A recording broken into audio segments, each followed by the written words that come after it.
Friends, आज मैं introduction दे रहा हूँ आपको इंटीग्रेशन की। बहुत ज़्यादा डिमांड है बच्चों की कि हमारे को इंटीग्रेशन पढ़ाई जाए, तो मैं on the basis of differentiation बताऊँगा आपको। इंटीग्रेशन दो तरह की होती है, इंडेफिनाइट और डेफिनाइट। इंडेफिनाइट में इंटीग्रेशन का साइन लगता है विदाउट लिमिट्स,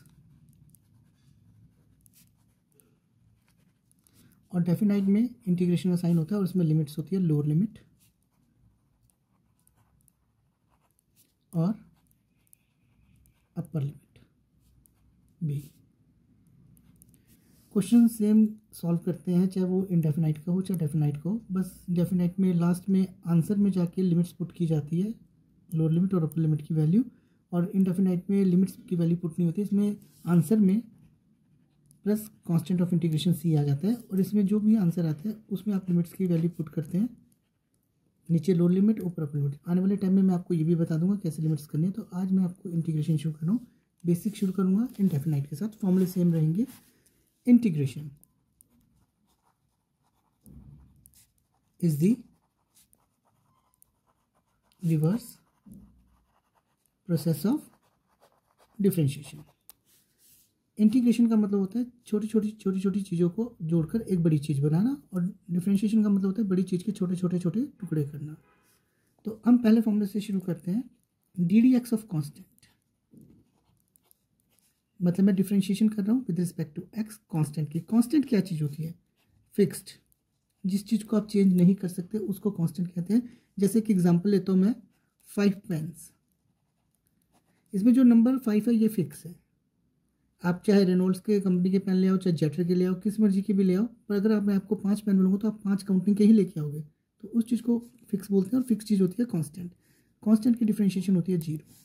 अगर मैं इंटीग्रेशन में कांस्टेंट की इंटीग्रेशन करता हूँ, देखिए इंटीग्रेशन का sign constant with respect to x कर रहा हूँ, तो इसका वेरिएबल डी एक्स रहेगा। इस केस में कांस्टेंट इंटीग्रेशन से बाहर हो जाएगा। कांस्टेंट डी एक्स को आप कैसे लिखोगे? कांस्टेंट इंटीग्रेशन से बाहर और इंटीग्रेशन डी एक्स। अब यहाँ इंटीग्रेशन डी एक्स का मतलब क्या हुआ? आप इंटीग्रेशन डी एक्स भी लिख सकते हो, 1 इंटू डी एक्स भी लिख सकते हो। तो इसकी इंटीग्रेशन होगी x plus C.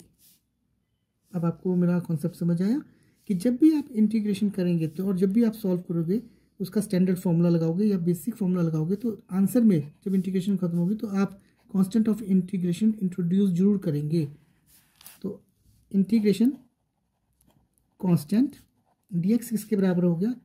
Constant into x plus c. ये आपकी इंटीग्रेशन हुई। आपको ये कॉन्सेप्ट समझ आया? एक एग्जाम्पल के साथ बताता हूँ। Example, integration 3 D x. आप 3 बाहर लोगे, इंटीग्रेशन डी एक्स, और 3 इंटीग्रेशन डी एक्स अभी हमने बताया होता है एक्स प्लस सी। तो आप इसकी ब्रैकेट ओपन करोगे, 3x plus 3c, 3c equals to a new constant, तो देयरफॉर 3x प्लस ए। आपको ये कॉन्सेप्ट समझ आया होगा। अब मैं आपको एक चीज़ और बता रहा हूँ। जब भी आप इंटीग्रेशन का फॉर्मूला यूज़ करेंगे तो आप हमेशा एक बात याद रखेंगे, always divide by coefficient of x. ये कॉन्सेप्ट मैं आपको साथ साथ फॉर्मूले में बताता जाऊंगा। जो मैं आपको फॉर्मूला कराता जाऊंगा उसमें ये कॉन्सेप्ट मैं आपको देता जाऊंगा। तो पहला फॉर्मूला एक और आ रहा है, in d upon d x, x raise to power n. मैं डिफरेंशिएशन का बता रहा हूँ, n into x raise to power n minus 1।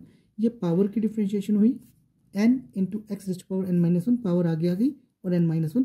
अब फंक्शन की डिफरेंशिएशन अभी बाकी है, d d x of x. ये फंक्शन था, डी एक्स कैंसिल हो गया, तो आपके पास आ रहा है n into x raise to power n minus 1। Function की डिफरेंशिएशन करनी बहुत जरूरी है। अगर आप इंटीग्रेशन एक्स की एन डी एक्स करते हैं तो इसका फॉर्मूला बनता है x raise to power n plus 1 divide by n plus 1 plus C, constant of integration. अगर मैं इसमें अमेंड करूंगा, a x plus B raise to power n, d x की इंटीग्रेशन आप करते हैं, जो मैंने आपको कॉन्सेप्ट बताया always divide by coefficient of x. मैं आपको वो समझा रहा हूँ। यहाँ पे आपको नहीं समझ आया क्योंकि यहाँ कोफिशिएंट ऑफ एक्स 1 था, तो अगर मैंने यहाँ पे 1 से डिवाइड भी किया है तो कोई फ़र्क नहीं पड़ा। इसलिए मैंने डायरेक्ट आंसर लिख दिया एक्स की n+1 divide by n+1 plus c. पर जब मैं ax plus B raise to power n dx इसकी इंटीग्रेशन करता हूँ तो यहाँ आपको कोफिशिएंट ऑफ x का कॉन्सेप्ट ज़्यादा समझ आएगा। आप यहाँ फॉर्मूला यूज़ करोगे ax plus B raise to power n+1 whole divide by n+1, ये n+1 divide by n+1 plus सी। अगर हम क्वेश्चन यहाँ छोड़ते हैं तो हमारा क्वेश्चन गलत है, क्योंकि हमने कोफिशिएंट ऑफ x डिवाइड नहीं किया है 1/a। तो स्टूडेंट्स आपको समझ आया होगा कि कोफिशिएंट ऑफ x को डिवाइड करना कितना जरूरी है। फॉर्मूले के लिए मैं जा रहा हूँ। Next d/dx e raise to power x exponential function. जब आप इसकी डिफरेंशिएशन करते हो e की x रहती है, ये एक्सपोनेंशियल की डिफरेंशिएशन, फंक्शन की डिफरेंशिएशन अभी बाकी है। तो dx/dx आपका आंसर आ गया e की x। तो जब आप इंटीग्रेशन करेंगे e की x dx, तो इंटीग्रेशन यहाँ करता हूँ, इंटीग्रेशन dx को काट देता है तो ये बन जाता है e की x प्लस सी। अगर मैं चेक करता हूँ तो मैंने यहाँ डिवाइड बाय 1 किया है, वो 1 क्या चीज़ है, कोफिशिएंट ऑफ x। मैं फिर से आपको बता रहा हूँ e raise to power ax plus B अगर आपके पास क्वेश्चन होता एक्सपोनेंशियल में तो आप लिखते e raise to power ax plus B whole divide by a, because a is coefficient of x plus C where C is constant of integration. इसी तरह से जब भी आप इंटीग्रेशन करोगे तो कोफिशिएंट ऑफ x से आपने जरूर डिवाइड करना है, वरना आपका क्वेश्चन गलत हो जाएगा और आपका आंसर भी ठीक नहीं आएगा। अगला फॉर्मूला आता है ddx of a raise to power x log a dx by dx से dx कैंसिल हो गया। ये तो a की डिफरेंशिएशन हुई है। a यहाँ क्या चीज़ है, a यहाँ कांस्टेंट है। इसका एग्जांपल दे रहा हूँ आपको मैं 5 की पावर x, 8 की पावर x, इस तरह से। अगर मैं इंटीग्रेशन a की x dx करता हूँ तो मेरे पास बनता है a की x divide by log a plus C. Coefficient of x क्या था 1, तो मैंने 1 से डिवाइड किया, तो वो मैं शो नहीं कर रहा हूँ। देखिए अगर आप इस तरफ इंटीग्रेशन लेते हैं और इस तरफ इंटीग्रेशन, तो differentiation is the reverse process of integration. तो ये दोनों साइन एक दूसरे को कैंसिल करेंगे, कांस्टेंट टर्म बाहर निकल जाएगी और वो डिवाइड में चले जाएगी, तो आंसर हो जाएगा a की x divide by log a। तो आपका आंसर क्या है, a की power x divide by log a plus constant of integration c। ddx of log x ये होता है student 1/x dx by dx। Log की प्रॉपर्टी, अगर आप लॉग की डिफरेंशिएशन करते हैं तो जो भी लॉग के आगे होता है वो 1 के डिवाइड में चला जाता है, तो आपका आंसर आ गया 1/x। अगर आप इंटीग्रेशन 1/x करते हैं और dx करते हैं तो इसका आंसर होगा log of norm of x plus c. अब यहाँ बहुत सारे बच्चे मेरे से क्वेश्चन पूछते हैं कि सर आपने हमारे को इंटीग्रेशन x की n का फॉर्मूला पढ़ाया था, x की n+1 divide by n+1 plus सी, आपने ये चीज़ हमें सिखाई थी। पर आप जब आप इंटीग्रेशन 1/x dx करते हैं तो आप इसको x की पावर -1 dx क्यों नहीं ले जाते ऊपर, और इस फॉर्मूले की तरह से सॉल्व क्यों नहीं करते। अगर मैं इस फॉर्मूले की तरह से सॉल्व करूँगा तो x raise to power n+1 divide by n+1 plus c हो जाएगा। ये हो जाएगा x की power 0 divide by 0 plus c. क्या ये चीज़ पॉसिबल है, डिवाइड में 0 आना? तो इसलिए जब भी आप इंटीग्रेशन 1/x करेंगे तो आप हमेशा log of norm of x plus c करेंगे, x को ऊपर पावर में नहीं लेके जाएंगे x की पावर -1। इस चीज़ का विशेष ध्यान रखेंगे। अब मैं इसमें आपको divide by coefficient of x वाला कॉन्सेप्ट फिर से बता रहा हूँ। अगर इंटीग्रेशन 1/ax प्लस बी की पावर अगर आ जाती है खाली, तो आप इसको ऊपर नहीं लेके जाएंगे, आप इसके लिए यूज़ करेंगे log of norm of ax plus B plus C divide by coefficient of x a।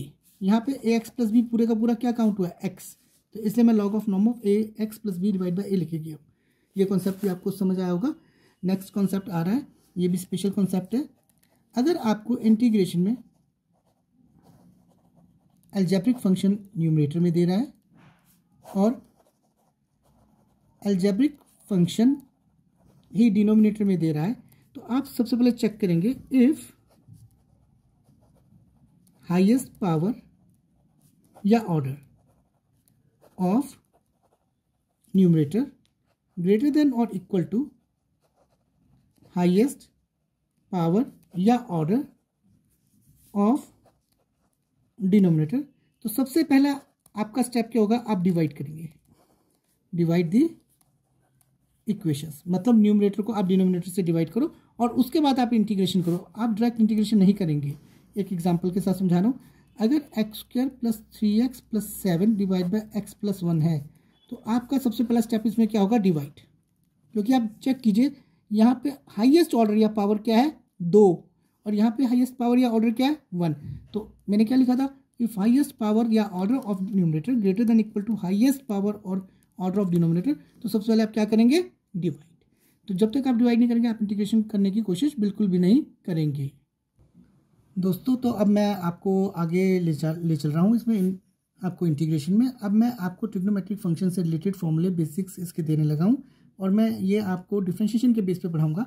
तो पहला फॉर्मूला आता था डिफरेंशिएशन में d d x of sine x. अब याद रखेंगे cos x d d x of sine, sine की differentiation cos होती है। ये तो साइन फंक्शन की डिफरेंशिएशन हुई, एक्स उसके साथ था। अब एक्स की डिफरेंशिएशन अभी बाकी है, D x by d x. तो अब मैं इसको रिवर्स लूँगा, integration cos x d x किसके बराबर होगा, साइन एक्स प्लस सी। मैं इसलिए आपको डिफरेंशिएशन साथ साथ बता रहा हूँ कि आपको दोनों कॉन्सेप्ट याद रखने में आसानी रहेगी।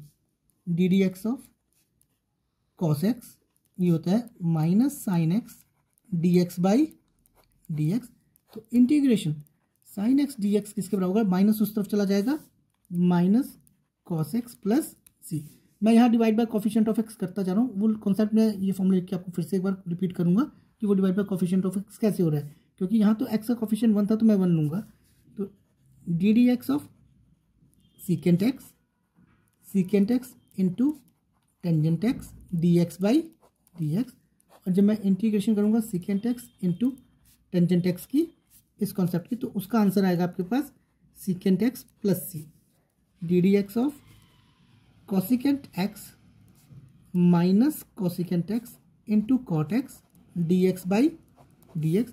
जब मैं इंटीग्रेशन करूँगा cosecant x into cot x d x की, ये माइनस उस तरफ जाएगा तो ये बन जाएगा माइनस कॉसिकेंट एक्स प्लस सी।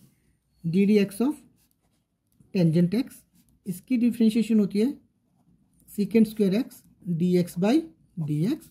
और जब मैं integration secant square x d x by d x करूँगा तो इसका आंसर आएगा tangent x plus c d upon d x cot x minus cosecant square x d x by d x. और जब मैं integration cosecant square x d x करूँगा तो इसका आंसर आएगा minus cot x plus c. अब यहाँ दो कॉन्सेप्ट इकट्ठे हो गए हमारे पास। पहली बार तो अगर x की जगह ए एक्स प्लस बी होता कोई सा, एक एग्जांपल लेते हैं, जैसे secant a x plus b d x, आप इसकी इंटीग्रेशन कीजिए। तो मैं यहाँ से कॉन्सेप्ट देखूंगा integration secant x secant square ले लेते हैं, x की जगह a x plus b d x होता, तो फॉर्मूला तो ये आपका बन रहा है। तो आप लिखते tangent a x plus B plus c, पर यहाँ कोफिशिएंट ऑफ एक्स क्या है a, तो आपको होल डिवाइड में क्या करना पड़ेगा a। अब जाके आपका आंसर सही होगा। अब मैं दोबारा से आपको चेक करवाता हूँ। हमारे पास 6 टी रेशियोज थी, sine cos secant cosecant tan cot. और जब हमने यहाँ पे इनसे फॉर्मूला ड्राइव किए इंटीग्रेशन के, तो सिर्फ 2 टी रेशियोज के फॉर्मूले हमारे पास आए हैं, कॉस का और साइन का। आप चेक कर लीजिए, ये secant x into tangent x है, ये cosecant x into cot x है, ये सीकेंट स्क्वायर एक्स है, ये कॉसिकेंट स्क्वायर है। कहीं भी secant x tangent x cosecant x और कॉट एक्स का फॉर्मूला आपके पास नहीं आया है। तो अब मैं आपको वही कॉन्सेप्ट समझाने जा रहा हूँ। तो ध्यान से देखेंगे किन फॉर्मूलों की हमारे पास कमी रही। पहला फॉर्मूला रहा सीकेंट एक्स डी एक्स, दूसरा फॉर्मूला रहा हमारे पास कॉसिकेंट एक्स डी एक्स, और तीसरा फॉर्मूला रहा हमारे पास integration tangent x d x, और चौथा फॉर्मूला हमारे पास रहा integration cot x d x. दोस्तों आने वाली वीडियोस में मैं आपको इनकी सॉल्विंग करनी भी सिखाऊंगा, मतलब इन फॉर्मूलों को ड्राइव करना भी सिखाऊंगा। तो इसका पहला फॉर्मूला हो गया सीकेंट एक्स का log of norm of secant x plus tangent x plus c. तो इसको ध्यान रखेंगे आप जरूर। और जो बच्चे एंट्रेंस की तैयारी कर रहे हैं उनके लिए एक्स्ट्रा फॉर्मूला दे रहा हूँ, लॉग, बड़े ध्यान से देखेंगे, norm tangent pi by 4 plus x by 2। ये फॉर्मूला भी मैं आपको ड्राइव करके दूंगा आने वाले टाइम में। अब मैं आपको कॉसिकेंट एक्स का बता रहा हूँ। इसका फॉर्मूला होगा log of norm of cosecant x minus cot x plus c. ध्यान से देखेंगे, यहाँ secant x plus tangent x है, यहाँ cosecant x minus cot x है। इसका extra formula log of norm of tangent x by 2 integration tangent x. ये जो दो फॉर्मूले मैंने आप दिए हैं, ये एक्स्ट्रा फॉर्मूले दिए हैं। जो बच्चे एंट्रेंस की तैयारी कर रहे हैं ये उनके लिए बहुत फेवरेबल रहेंगे और उनको फायदा रहेगा इनको तैयार करने का। तो ये होगा minus log of norm of cos x plus c, ये माइनस ऊपर जाएगा, लॉग एम की पावर एन वाला फॉर्मूला लगेगा, तो ये बन जाएगा log of norm of secant x plus c. सब बच्चे ये दो फॉर्मूले याद करेंगे। और इंटीग्रेशन कॉट एक्स होता है log of norm of sine x plus c. ये कॉन्सेप्ट भी आपको समझ आया होगा, उम्मीद करता हूँ। तो अब मैं आपको अगला कॉन्सेप्ट बता रहा हूँ। ये तो सिंपल ट्रिग्नोमेट्री के बेस पे फॉर्मूले थे, अब मैं आपको इन्वर्स ट्रिग्नोमेट्री के बेस पे फॉर्मूले बता रहा हूँ। तो अब मैं आपको बताने लगा हूँ इन्वर्स ट्रिग्नोमेट्री से रिलेटेड फॉर्मूले। D d x of sign inverse x 1/√1 minus x square. ये तो साइन इनवर्स की वजह से डिफ्रेंशिएशन हुई, एक्स की डिफ्रेंशिएशन अभी बाकी है, D x by d x. जब मैं इसकी इंटीग्रेशन करूँगा 1/√1 minus x square d x, तो ये हो जाएगा साइन इनवर्स एक्स प्लस सी। मतलब यहाँ इंटीग्रेशन ली और यहाँ इंटीग्रेशन ली, तो ये दोनों साइन एक दूसरे को कैंसिल करेंगे और ये इसकी 1/√1 माइनस एक्स स्क्वायर की इंटीग्रेशन का आंसर साइन इनवर्स एक्स हो जाएगा, because differentiation and integration both are reverse process. तो d d x of cos inverse x minus 1/√1 minus x square d x by d x. तो integration 1/√1 minus x square d x, ये आपके पास हो जाएगा minus cos inverse x plus c. जब आप इन दोनों कॉन्सेप्ट्स को देखते हैं तो ये इंटीग्रेशन वाला हिस्सा सेम है, पर यहाँ आंसर अलग अलग आ रहे हैं। तो इसमें ऐसी कोई प्रॉब्लम नहीं है कि आप sine inverse x plus c लिखो तो ही ठीक होगा, या minus cos inverse x plus c लिखो तो ही ठीक होगा। आप दोनों कॉन्सेप्ट में से कोई सा भी कॉन्सेप्ट यूज़ कर सकते हो फॉर्मूले में, तो आपका क्वेश्चन सही माना जाएगा। D upon d x tan inverse x 1/1 plus x square, ये टेंजेंट इनवर्स की डिफ्रेंशिएशन हुई d x by d x. Integration 1/1 plus x square d x, ये आपको जाएगा tangent inverse x plus c. D upon d x cot inverse x minus 1/1 plus x square d x by d x. जब मैं इसकी integration करूँगा 1/1 plus x square d x, तो ये हो जाएगा minus cot inverse x plus c. D upon d x secant inverse x 1/x under root x square minus 1। आप normally x भी लिख सकते हैं, मॉड एक्स भी ले सकते हैं। Integration 1/mod x x square minus 1 d x, ये हो जाएगा सीकेंट इनवर्स एक्स प्लस सी।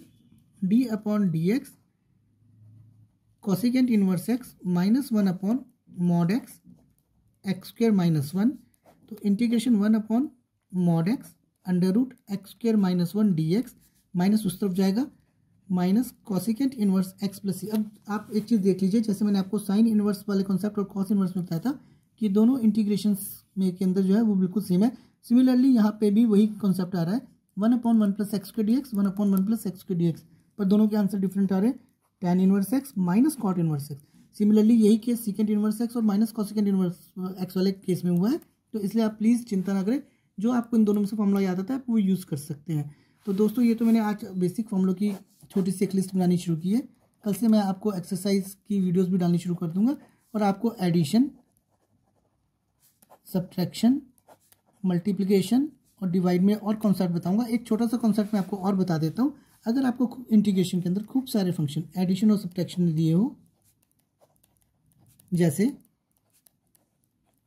एक f of x g of plus g of x minus q of x minus u of x plus r of x, ये खूब सारे function दे दिए हैं। हो सकता है ये अलजेब्रिक हो, ये एक्सपोनेंशियल हो, ये ट्रिग्नोमेट्रिक हो, ये इनवर्स ट्रिग्नोमेट्रिक हो। तो आपने इंटीग्रेशन को हर एक फंक्शन के साथ अलग अलग इंडिविजुअल कर देना है और साइन यही रहेंगे, plus integration g of x d x minus integration q of x d x minus integration u of x d x plus integration r of x d x. तो इंटीग्रेशन आप अलग अलग बांट देंगे। तो कल से मैं एक्सरसाइजेज भी शुरू कराऊंगा आप लोगों को और एक्स्ट्रा फॉर्मूले भी देने शुरू कर दूंगा। आपको वीडियो कैसे लगी प्लीज़ कमेंट करके बताएं, और कुछ कोई क्वेश्चन जानना चाहते हो तो आप वो भी कमेंट बॉक्स में दे सकते हैं। Thank you.